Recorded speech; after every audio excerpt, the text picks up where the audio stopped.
These are the top 3 magicians that I feel inspired my career the most. The first one, I can't lie, it's got to be David Blaine. David Blaine, my God, when watching him as a kid doing the things that he could do and the character and the aura, it was incredible. He started at such a young age going out and doing street magic, and some of the card tricks that he did in that I can do now, which is mental. You know, to look back at something that inspired you, to say that you can do that now is next level.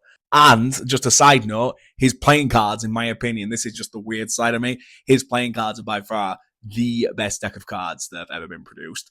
I remember for my birthday and Christmas asking my mom, asking my brother and sister if they could find me a certain deck of cards that he put out.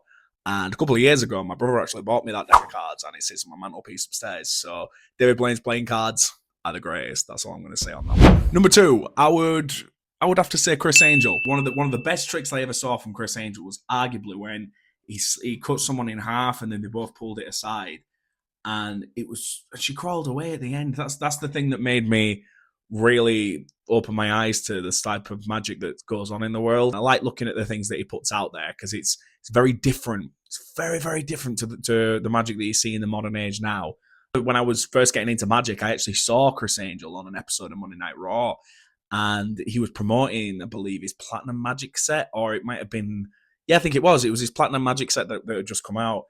And when I was first getting into magic, that was the first ever magic kit that I bought. And that's the first tool that I used to get into magic to this day. So yeah, Criss Angel is number 2. Number 3, it's got to be D. I didn't even intend for that to rhyme, but it just did. Dynamo, by far. When I was 13, 14, seeing the Magician Impossible series, as you could not deny that Dynamo had something. You know, Dynamo had that edge to him where he was doing things that no one else had ever seen. Phone in bottle, levitating in Rio de Janeiro. He was a pioneer for the youngsters getting into magic, including myself. And I was fortunate enough at the age of, I'm going to say 13, 14, to met Dynamo at Waterstones in Bradford. My brother came with me after he finished work, and we got a photo with him there, and he signed my book. And in my book, he actually put, to Luke, never give up, which is what I asked him to put. And to this day, I'm still not giving up. I'm still going forward, still trying my best to be the best version of me that I can when it comes to being a magician.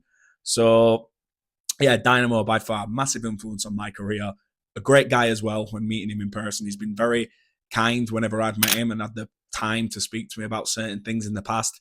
And yeah, I look forward to seeing him again soon.